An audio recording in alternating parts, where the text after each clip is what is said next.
Okay, welcome to episode 13 of the Magic Hour. I'm Paul Bevan, founder and CEO of Magic Valley. And today, after a short hiatus, I welcome back my regular co-host, Professor Andrew Laslett, who is head of R&D at Magic Valley. Good to be Now, back, Paul. yes, excellent. Good to see you, Andrew. Now, today we have a very special guest joining us from the US, Mr. Paul Shapiro.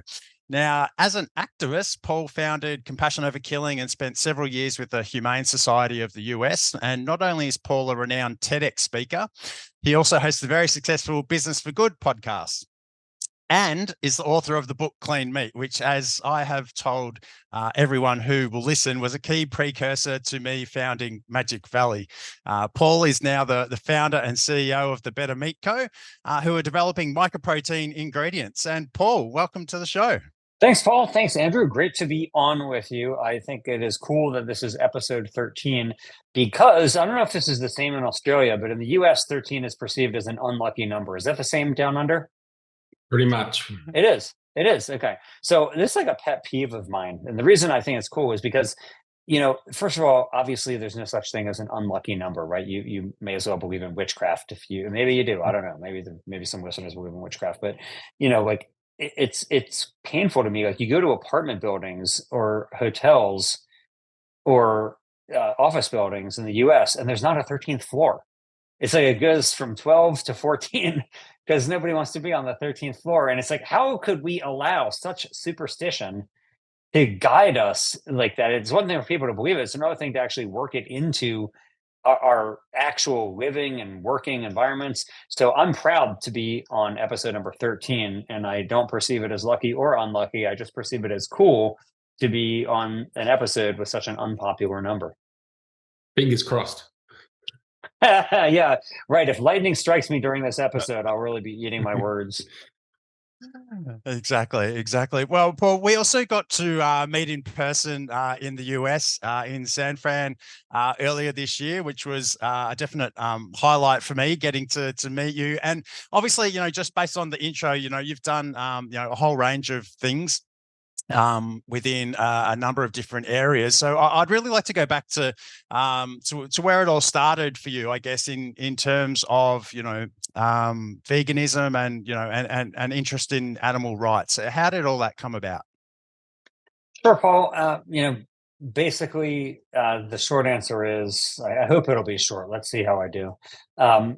My mom worked at our local animal shelter when I was a kid. She still was in her 70s and she still works at her local animal shelter. And so, we were always taught that dogs and cats were to be loved and respected. And we always had adopted dogs in our home. They were like my siblings. They're like my brothers and sisters, honestly. In fact, I probably loved them more than my biological family members at some points in my youth. So these weren't like pieces of property. They weren't considered like as much a pet as much as they were a family member. And I mean, they would sleep in bed with me. And so anyway, this is like back in 1993 now. And a friend of mine showed me a video of what happens to animals who are used in our industries. And in 1993, like there's no YouTube, right? There's no internet. Like a video was a VHS tape that you put into a VCR. Now, for your listeners who are younger, a VHS is like a plastic little rectangle you push in a VCR, and it shows you images. So of course, back then the world was only in black and white. It was snowed every day. You had to walk uphill each way to get to school. The world was, very prehistoric. But what happened was, like my friend showed me this video, and I was really horrified. I saw these animals who were being used for food being tormented in ways that if they had been my dogs or cats, I would have been totally horrified. And I thought, why would I care so much about my dogs and other dogs who I had never even met, but not care about chickens and turkeys and pigs and cows and so on? And I wondered, like, if those are my dogs who are locked in those cages where they couldn't turn around their entire lives, or who were being hung upside down and having their throats cut, what would I do? And I knew the answer was I'd do anything to try to help them. And so at that time, I became vegetarian. I was like 13 years old. And I had never heard of a vegan, but I started writing letters. Again, there's no email. So I'm like writing what we now would call snail mail letters, but were actually just called letters back then, just mail. And I was sending mail to like these animal protection organizations, asking them for information about vegetarian eating, and I got back literature about what I thought was vegan eating. Wow, this is vegan eating. That's something like. And so I said, I kind of thought it sounded like holding your breath. It's like you can hold your breath for a certain amount of time, but if you do it too long, you'll die, right? And I thought that must be what it's like to be a so-called vegan. Like you could go without eating animal products, I don't know, maybe a week, maybe a month, I don't know, but there's some point after which you'll just die. Like you clearly die. And so you guys are old enough to remember probably who Carl Lewis was, or still is, he's still living. But, Carl Lewis was like the number one Olympian. He was this American track and field athlete who had the most gold medals of anybody. He was like the Usain Bolt or the Michael Phelps of today, like just this widely, widely celebrated athlete. And I worshiped Carl Lewis. I had his poster on my wall, absolutely loved him. And so I read an interview with him where he talked about being vegan, and I couldn't believe that this, like, the number one athlete of our era didn't eat any animal products. And I started volunteering at the animal protection groups, and I learned they were called vegans, not vegans, and I learned that many of them had been vegan for years.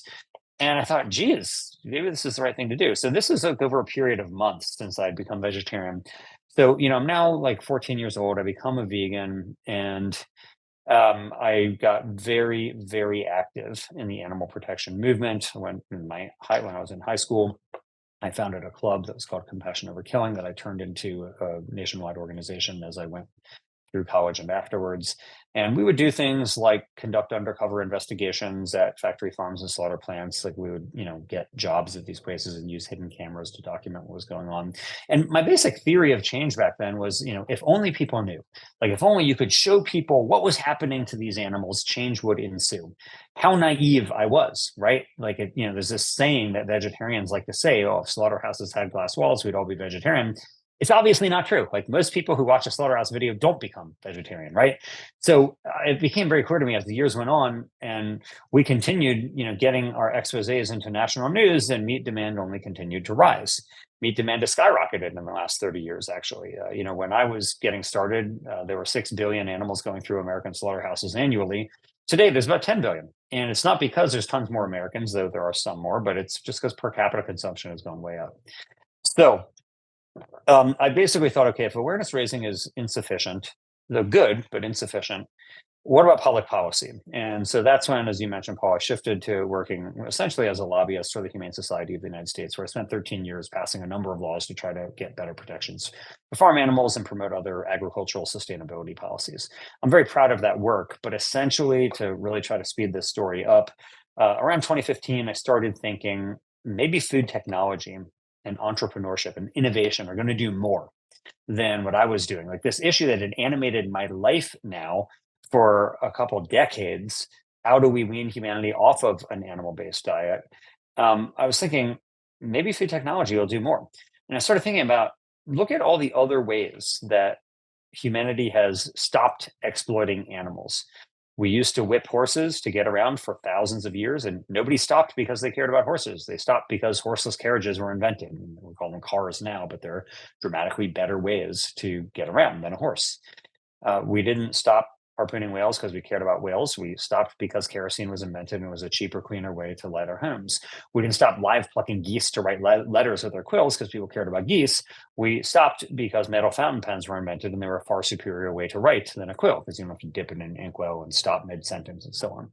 And so anyway, the point is, like, there's just 3 categories where animal exploitation has been eradicated by new technology. And it's hard to think of any area at all where animal exploitation, like a category of animal exploitation, has been ended by humane sentiment. I mean, I have a really hard time thinking of any.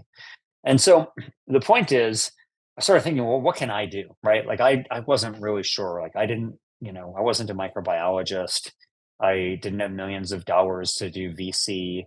I didn't have an MBA from Harvard. Like I just didn't think I was the one who could do any of this.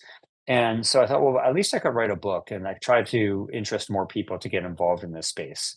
interest the scientists, the entrepreneurs, the investors who actually could make a difference to get involved. So instead of doing biomedicine or pharma, they would go into this instead. And so I got really fortunate. I never published a book before, but I sold the book to Simon & Schuster. The book came out at the very beginning of 2018, and it did dramatically better than I ever would have dreamt. And it opened up a lot of doors for me. And so one door was that I could continue writing about the people who I thought were going to solve this problem that, again, had been animating my life for decades now. And the other door was I could just become one of them myself.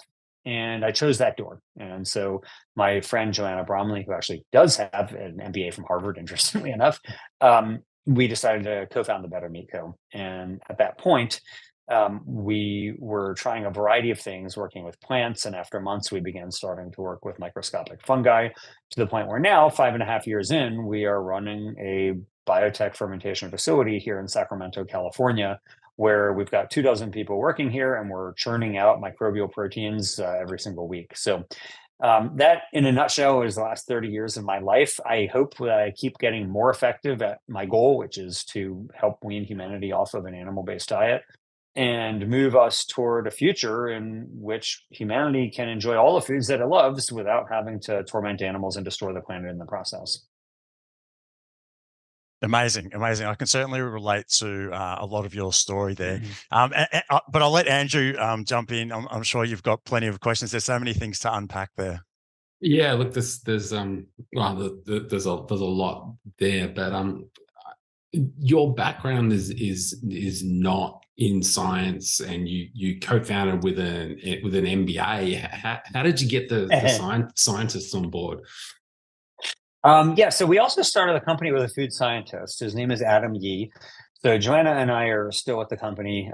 Adam left after about 1.5 years. He's now running his own company. It's really cool. It's called Sobo Foods. It's basically plant-based dumplings.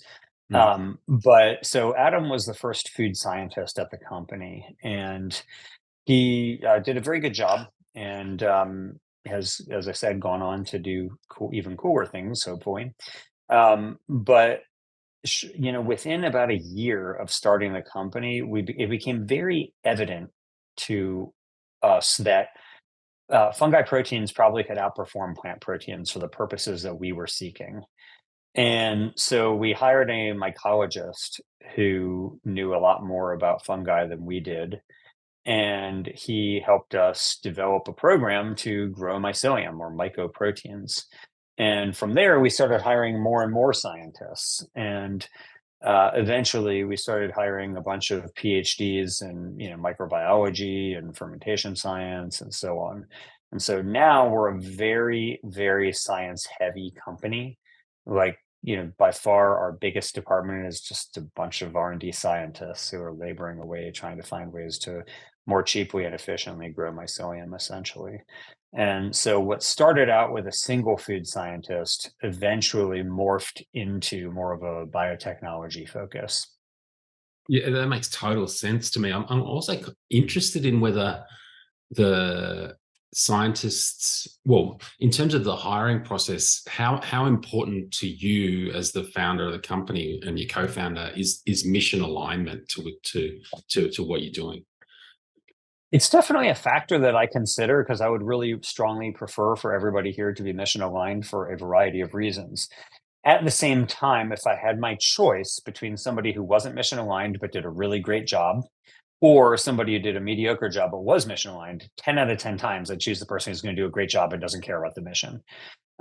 It's not essential for them to be mission aligned. It's nice.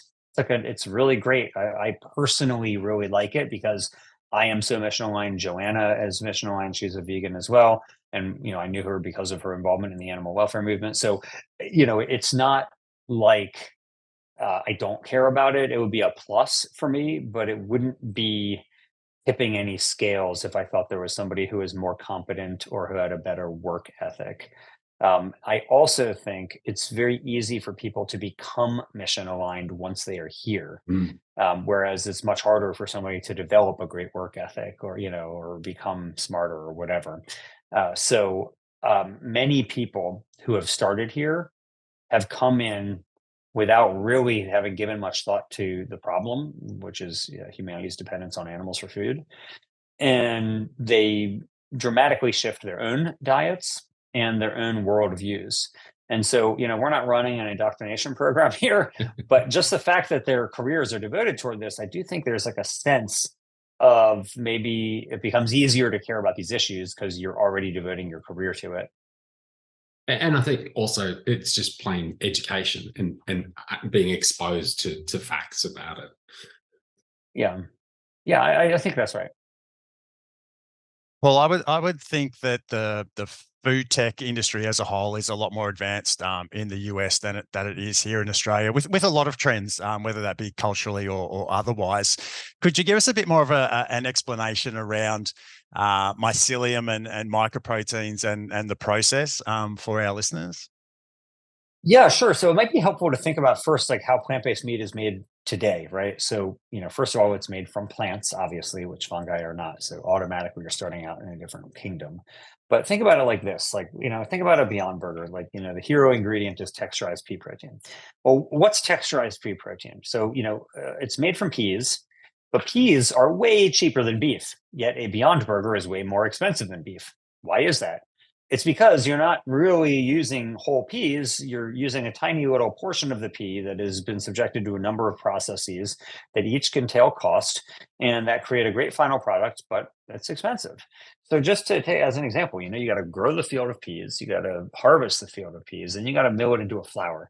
This flour, though, is pretty low protein. So you've got to strip out the fiber, strip out the fat, concentrate it down into a pea protein powder that like an athlete might take as a supplement. But even then, while it's high in protein, it's not textured like animal meat because plant proteins tend to be globular, like a globe. Animal proteins tend to be stringy, right? And so you have to make that globular plant protein powder into a stringy product. And you do that through a process called extrusion, which is a fancy way of saying lots of pressure, lots of heat. And that process converts the globular protein into a stringy protein. So that's really cool, but pressure and heat both cost money to do. And then you still have to add a dozen or more ingredients to it to make it even more meat-like in its taste and texture. So it creates a good final product. I mean, Beyond Meat has a product they're selling hundreds of millions of dollars of per year. So very impressive, but it's expensive. It's expensive. And many people can still tell the difference. They're not fooled that, you can't tell it's not animal meat as an example.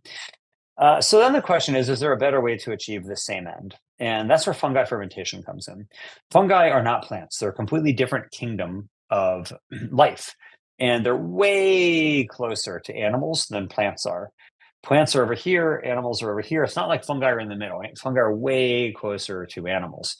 In fact, just evolutionarily speaking, fungi breathe in oxygen and breathe out CO2. That's what we do. Whereas we know plants do the opposite, right? They breathe in CO2, they breathe out oxygen. Plants just put themselves in the sun and photosynthesize, whereas fungi do what we do. They have to find food and eat it. Like that's why mushrooms aren't green. They don't photosynthesize. So, these are just two examples of how fungi are much more similar to animals than they are to plants. But really importantly, from our perspective, is not what they breathe or what color they are, but rather the fact that their proteins often tend to be stringy. So you don't have to subject them to extrusion to get a meat-like texture. Now, of course, mushrooms don't have much protein. So what are you going to do about that? Don't use mushrooms. You can use mycelium, which is the root-like structure of fungi, which often is highly proteinaceous. So that all leads to the conclusion, which is you can grow mycelium, aka mycoprotein, in a way that creates a meat-like texture without all of those downstream processes, without purification, isolation, fractionation, extrusion, centrifugation, extraction, all those things that you have to do. Otherwise, you get it merely through fermentation.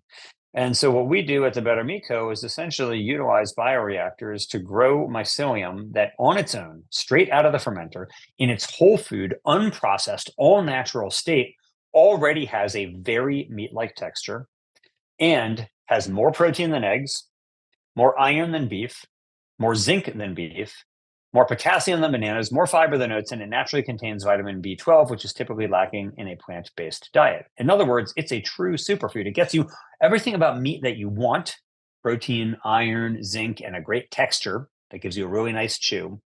But you don't get all the things about meat you don't want: cholesterol, saturated fat, animal cruelty, high greenhouse gas emissions, and so on.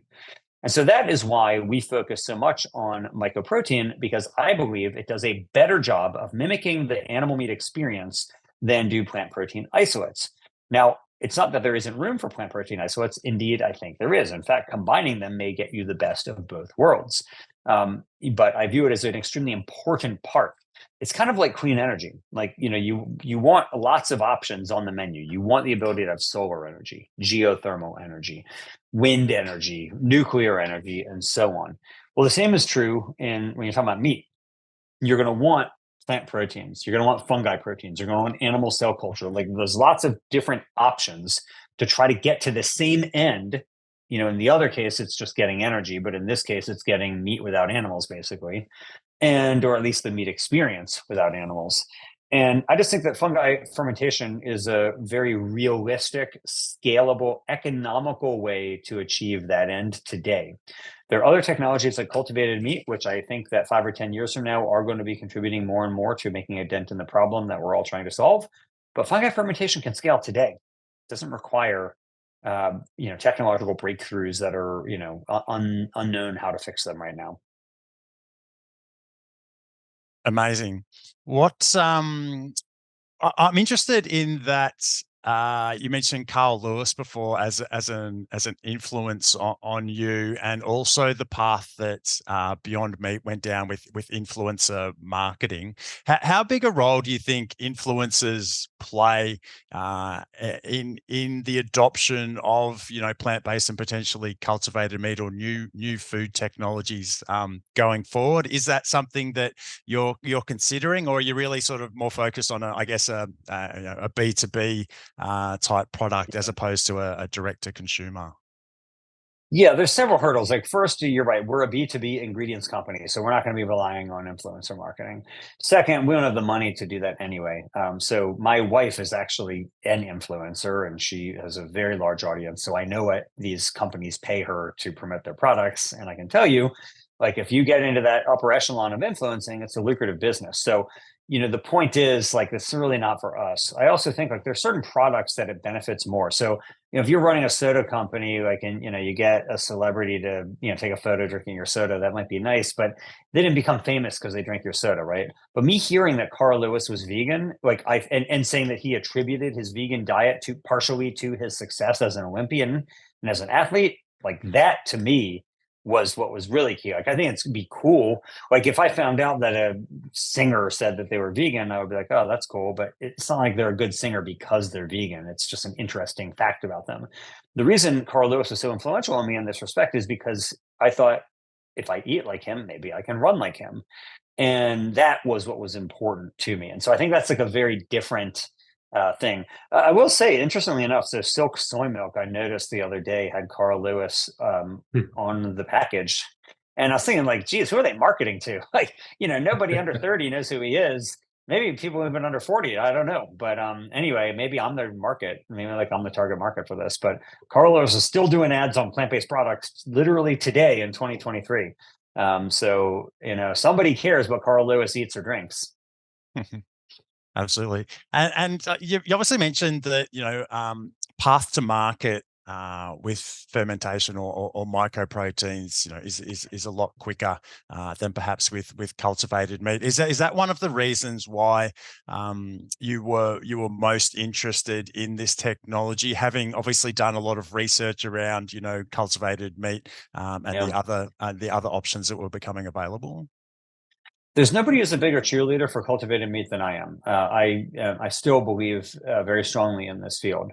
But the reason why, when I started a company, I didn't do it was because I just thought you need so much money and so much time that I wanted to do something faster. The original idea for the company, though, wasn't mycoprotein. It was just to create B2B ingredients that you could blend into meat. Like, I really thought, and still think, that that's the fastest way to make a dent in this problem, is just to hybridize current animal meat with non-animal ingredients. So people can continue to have the meat they want, but it's just better for them and better for the planet. It became clear to me, though, that I thought that actually mycoprotein would probably be a better path for that than plant protein isolates. And that's why we shifted. And so the mycoprotein that we grow, like, our aspiration is still for it to be used as a B2B ingredient in meat. Like, that is the goal, to have, burgers that are half beef and half mycoprotein. But people like it for animal-free meat so much that we often showcase it for that as well. And so I would say, like, it wasn't like I knew a lot about cultivated meat, but I decided to do mycoprotein. It was, I knew a lot about cultivated meat and I decided to do blending, into meat. Like, I just thought this is the fastest way. Absolutely. Is there much competition in the space with what you're doing? Yes, there is. And it's very friendly for the most part, not always, but most of the mycelium companies are pretty down with each other. And so, like, we have formed the Fungi Protein Association, which is a trade group that represents the mycelium companies that want to be in it. Not everybody chose to be in it, but most of them did. But the competition is heating up. There's active litigation in the space, which is always a sign of competition. Mm. And companies compete for talent. Companies, employees move from one company to another. Like, there's definitely competition. However, all of us are very keenly aware that this space is so small that if one company fails, it is bad for the rest of us. It's not like, if Wendy's fails, McDonald's and Burger King succeed because they pick up those customers, right? It's so small that if one company fails, what that says to the investor class is mycelium isn't a good space to invest in. And so even companies that maybe don't get along so well, I think and hope are rooting for one another, because the success and failure of the companies in this space is good or bad for all of us, respectively. I think. I was just going to talk about my experience with mycelium is with a company that starts with Q. I won't name the company. You can name the company if you want to. And the difference between your mycelium and their mycelium, if you want to talk about that. Sure. I'm happy to name them. I love corn. It's Quorn. But first of all, like, corn is the OG in this space, right? They're 99% of the mycelium market today. They've been around for decades, and they've proven that you can industrially scale mycelium fermentation to multiple hundreds of thousands of liters of bioreactor capacity. Like, imagine in the cultivated meat space, if there was a company that had been for the last 25 years running 500,000 liters of bioreactor space, we'd all be looking to them like, how the heck do they do it? And that's what we do. We look to corn to see what they've done. Now, the fact that they have charted a path, which is as impressive as it is not indicative of them having the best product. I like corn, but it doesn't taste like meat to me. It tastes like something else. It's new and novel to me, and I like it, but it's not like meat. It's kind of like tofu. Like, if you like tofu, that's great, but you don't think tofu tastes like meat. You eat it because you like it. It's a pleasurable culinary experience, but it's not like meat. And that's how I view corn. What we are doing, though, is creating mycelium that really does taste like animal meat. And that's a very different thing. It's like, one is producing like a protein rich product and the other is producing a meat like product that's also protein rich. And so the way we do that is basically different species. So, I mean, think about it in the animal world. You can raise pigs, you can raise chickens, turkeys, fish, cattle, crabs. They all have different types of meat. The same is so in the plant world. You can have soy or wheat or pea or chickpea or fava bean. Like, all of those produce different functionalities, different characteristics, tastes and textures and so on. And the same is so with mycoprotein. Like, people think of mycoprotein as one thing, but there's thousands of fungal species out there that you can select from, and they all have different characteristics, different qualities, and different applications. What we at the Better Meat Co. are doing is focused on the utilization of strains that have a highly meat-like texture and grow very fast. That's really our goal. And so it is very different from what corn is doing, as well as Paul, you noted earlier, we're a B2B brand, not a CPG company like they are. But our goal is not just to create something that vegetarians will like, which is really, corn's initial market was vegetarians. Our goal is to create something that will satisfy those who have the strongest meat tooth, so to speak, as well. Yeah, that makes a lot of sense. And I'm super looking forward to tasting and comparing. I would love for you to. So at the Good Food Conference, we're recording this in September of 2023. And last week we were at the Good Food Conference in San Francisco, and we served over 1,000 servings of our mycoprotein tacos and Japanese curry mycoprotein. And people loved it. So many people told us it was their favorite thing they ate at the entire conference. It was just really, really well received. So, we would love for you, Andrew, to get to try some mycelial delights at the Better Meat Co. sometime. It'll happen. Are there any companies that you're speaking to in Australia, Paul, or how are you just within the US at the moment, or how does that landscape look? We've worked a lot with RTC Foods, which is a meat company in Australia, and we also have another partnership that I can't talk about in Australia due to an NDA. But we are active down under, and we are working it. So RTC Foods, which does really good blended products, which are like partially chicken nugget, partially chicken. We've had a great partnership with them to provide them with the plant-based portions of that. Really like working with them, but we are looking for the right partners on every continent to help us scale up. In fact, the Queensland Authority was just in our office recently trying to persuade us to build our next factory in Australia. I told them, if the government wants to pay for the capex, we'll be there. You just let us know. We would be very happy to do that.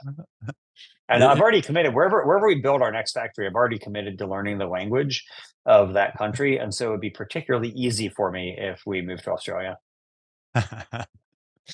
Excellent. I've got another question around that in terms of, obviously you have a very, distinct background as an activist. How do you go negotiating or opening conversations or building relationships with traditional animal agriculture industry or businesses?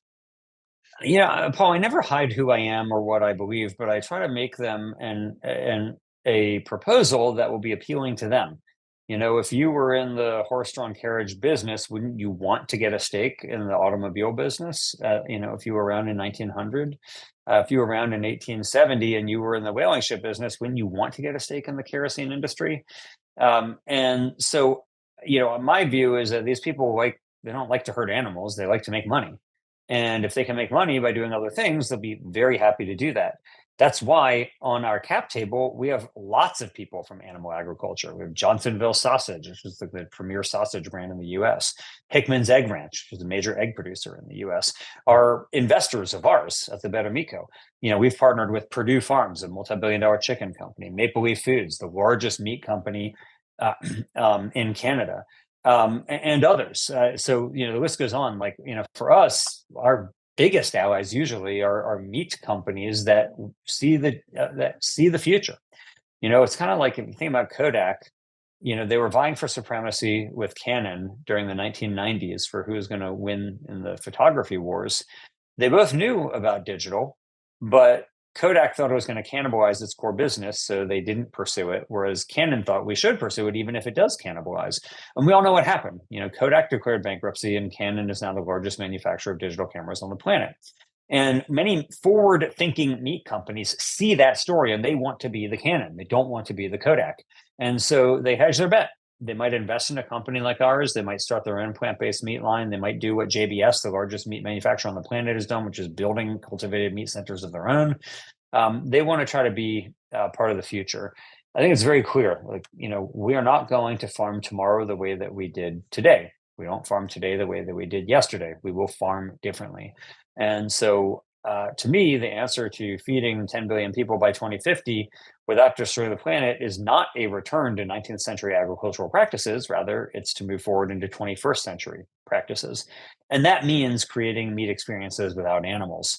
That's what we're trying to do. That's the vision that I think many of the meat companies who work with us are buying into. Yeah, it makes perfect sense. I think it really depends on the viewpoint of individuals within those industries, whether they're open to adopting that new technology and seeing the way forward, or if they're going to become, as you mentioned, go by the wayside for not engaging. Yeah, look, I think that some of them are not so forward thinking, and they'll say, hey, look, we've been slaughtering animals for thousands of years, and we're going to be slaughtering them for thousands more years. But I think there's others who say, hey, look, we rode horses for thousands of years. It doesn't mean we're going to be riding them for thousands more. And it might be a better way to transport ourselves. Well, similarly, they might think, well, maybe a better way to feed ourselves. Yeah, no, absolutely. Just going back, I guess, to Clean Meat, which you wrote over 5 years ago now. I'm just wondering, obviously, earlier this year, we had the FDA and USDA provide approval for the first cultivated meat products in the US. How did you feel about that? And like, what was the general sentiment, I guess, in the US from your perspective, from those approvals? A great sigh of relief that it happened, right? Like, I mean, it could have never happened. I mean, look at what happened with bioengineered foods in the EU as an example, where they're still not allowed to be sold. So it's a great sigh of relief that it occurred, and it's a moment of great elation. However, I do want to keep it real. Like, when I wrote Queen Meat, the book came out in 2018, as you pointed out. If you had told me that 5 years later there would still be no meaningful amount of Queen Meat being sold on the American market, I would have thought that was not likely to be true. And so, while it is wonderful that USDA and FDA did what they did, there is such a long way still to go. And even with these approvals, it's not like these companies are putting products out there. I mean, they're serving, like Upside Foods is serving at one restaurant in San Francisco once a month, 1 ounce servings to a very limited number of people, right? It's like getting the golden lottery ticket. And so it's really cool. Don't get me wrong. It's extremely impressive. Like, they have done what a lot of people thought could not be done, just to commercialize an animal cell culture product. It's wonderful. But there's over 100 billion pounds of meat produced annually in the United States alone. In the United States alone. Right now, the plant-based meat industry is not even doing 1 billion pounds. And the cultivated meat industry probably isn't even doing 100 pounds. So while it is wonderful, it is a very slow process. I know you also mentioned some of the companies producing other types of products, not food products as well, in terms of leathers and those sorts of things. Do you think they're at the same sort of issue in terms of reaching scale? I would have predicted 5 years ago that modern meadow would not only be on the market, but would be like kind of widely available. Unfortunately, that hasn't proven to be the case. So I would have thought, well, people are going to be wearing animal cell cultured products before they are eating them. Turned out not to be true. Yeah, Paul, as a B2B company, I really like your pragmatic approach, and I understand your pragmatic approach about partnering and not going with 100% of your product. And I'm just interested to know a couple of things, actually. I saw that you'd applied for generally recognized as safe approval from the FDA, and also interested to know whether you'd already partnered with any existing cultivated meat companies to be a hybrid partner.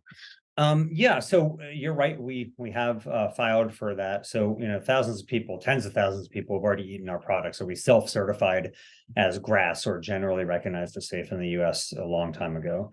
But, we do have some food companies that don't want to use us unless we get what's called a no questions letter from the FDA, which basically the FDA says, we agree that you're GRAS, essentially.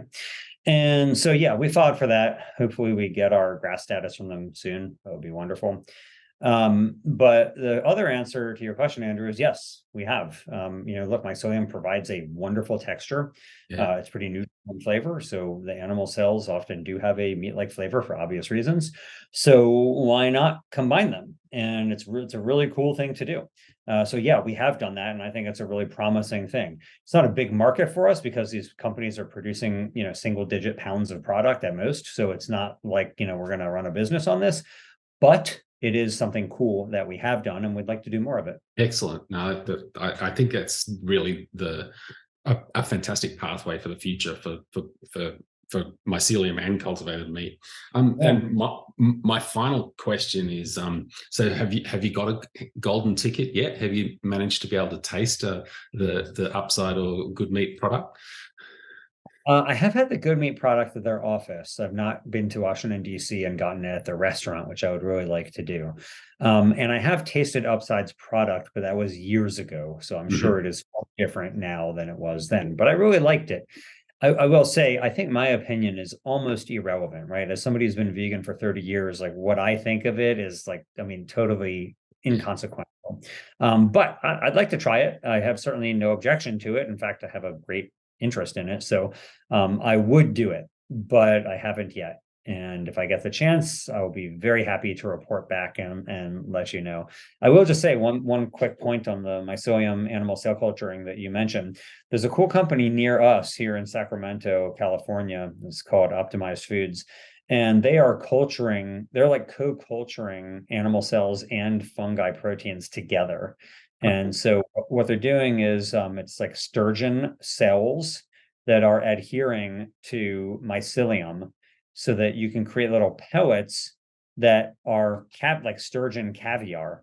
So you've got like actual sturgeon cells on mycelium, so they look like fish eggs, but it's real sturgeon cells. And it's mostly mycelium, but there's real sturgeon cells in there. So you're eating like sturgeon caviar, which is a very expensive product. That's pretty cool. It's a pretty cool idea. That's very cool. Amazing. There's so much happening in the space, isn't there? Yeah. I think it'd be cool if they succeeded. I guess just before we wrap up, I just wanted to check if you had any questions you wanted to ask us. Yeah. When do you think the first Magic Valley product will be sold, and what % animal cell will it be? Yeah, great question. A question we get asked a lot.